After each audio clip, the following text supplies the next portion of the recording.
John Lott, the president, the deployment of National Guard started yesterday. You've also got the Park Police. You're going to have every federal institution in the city focus on cleaning up the city and particularly cleaning up the crime.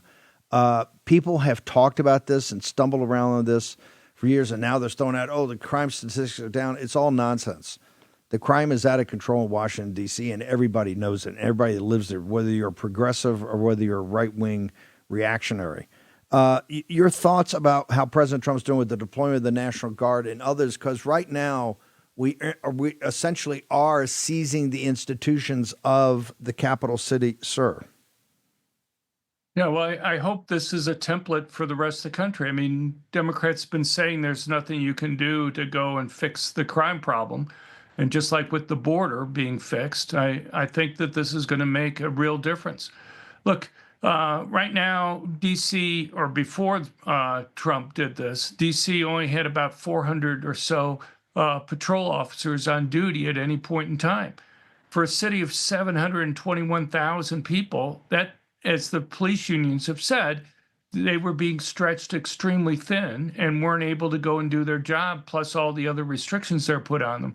Just in the first night, Trump had an additional 850 officers that were able to be on duty there. That's a huge percent change. So there's like 3 times as many people out there, law enforcement people trying to deal with it. And this isn't rocket science. The basic notion is if you want to reduce crime, you have to make it riskier for criminals to commit crime. That means more arrests, more prosecutions, more convictions, and longer prison sentences. And Judge Janine Pirro is dealing with part of that with the prosecutions. Under the Biden administration, the U.S. attorney there in 2022 refused to prosecute 67% of those who were arrested. Even in 2023, he refused to prosecute 55% of those who were arrested. You know, if you don't punish these guys, it's not going to deter them from committing crimes. And I hope constituents around the country are going to say to their mayors and city councils, if they can go and reduce crime, as I think they'll be able to do in D.C. here, why can't we do these types of things in our own jurisdictions? What has your frustration been? Because you've been on this beat for a long time, and you've written some brilliant analysis about it, both articles, interviews, books, and it kind of defies common sense of why these types of methods have never been implemented. You said go throughout the country. Why has it not been done? Why has it not been done to date? I mean, even Democrats understand their constituents are sitting there going, "Hey, look, there's not enough cops around. You particularly have these youth gangs. You got real gangs and cartels, or in partnership with cartels for both human trafficking and drug trafficking. These cities are essentially out of control, and the people that are the biggest victims are the people of color that actually live in these cities and try to be honest citizens and go to work and raise their families. They're the ones that these predators come after. So what has been the pushback? Why are the Democrats not done what President Trump is doing right now in a very dramatic way, sir? Right. No, I mean, you put your finger on it exactly. Look, 90% of blacks are murdered by other blacks. People tend to commit crimes against people who are like themselves in terms of race and social economic status. And so while you have a lot of these progressives who are saying, blacks share of the population maybe 13%, so they should be no more than 13% of the people that are in prison, who's being harmed by that? Rather than going and just looking at, did somebody commit a crime irregardless of their race? Because even while they may be caring about the criminals there, the people that they're hurting the most are the ones that Democrats claim that they care about, the poor and the minorities. But, the one thing you'll say about the progressives is they're consistent in the sense that what you see is that, they won't let law enforcement do its job, and they won't let individuals go and protect themselves, too. The same people who put restrictions on law enforcement also are very strong gun control advocates and won't let the poor and others in those cities be able to go and defend themselves. In Washington, D.C., you only have about 1% of the adult population with a concealed carry permit. And even then, there are all sorts of gun ban areas, which make it very difficult for people to actually go and carry for their own protection. So you have things like the murder rate is out of control. In 2023, the last year that we have data for from across the country, from the FBI, the final data, DC ranked fifth of the 60 most populous cities in the country.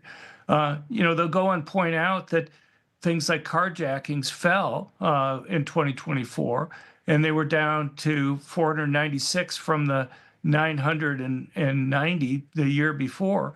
But the problem is it's still 5 times higher than it was in 2017 and 2018. So, if you want to go and stop these types of crimes, you have to make it so law enforcement's there, and you have to also try to make it so that individuals are going to be able to go and protect themselves. But I hope Trump is going to be able to show, and I believe he will, that these are simple solutions, just like it was to fixing the border. But Trump has done other things that have been helping. I mean, one thing has been, and it's related to the previous guest that you had, when he's gone and closed the border and been deporting illegals.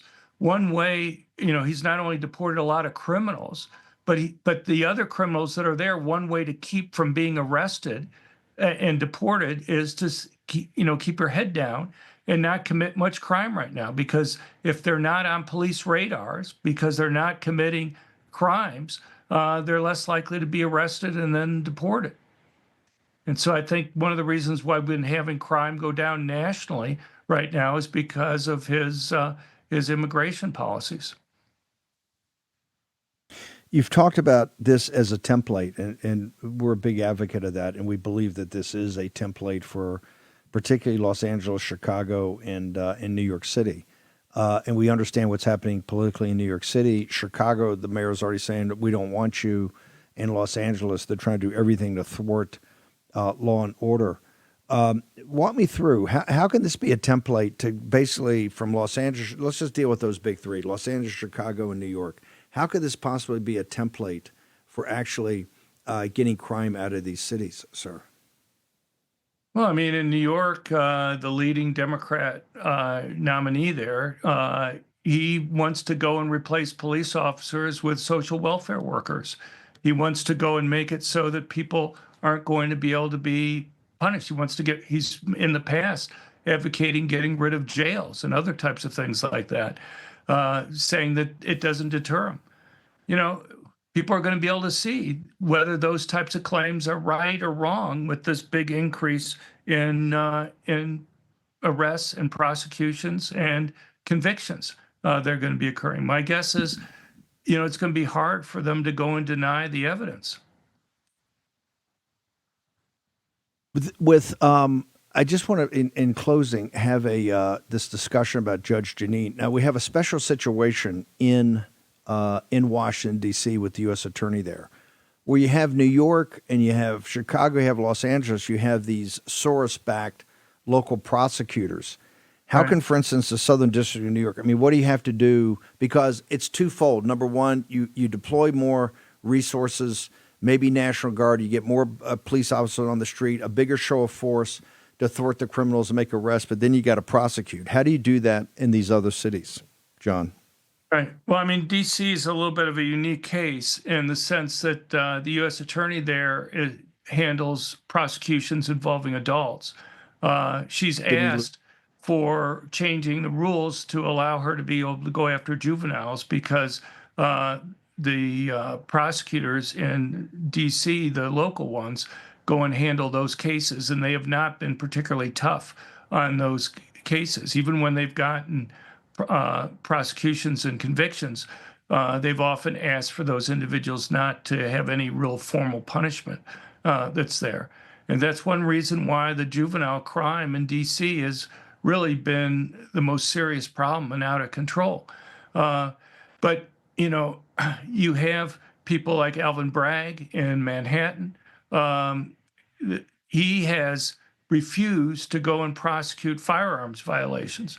And I'll just give you one example of the impact that this has on measuring crime rates. The FBI collects data on aggravated assaults, not on simple assaults. What often makes a difference between whether something's aggravated or simple is whether or not a weapon is used. And he's refused to go and prosecute people who have charges, firearms violations that are there.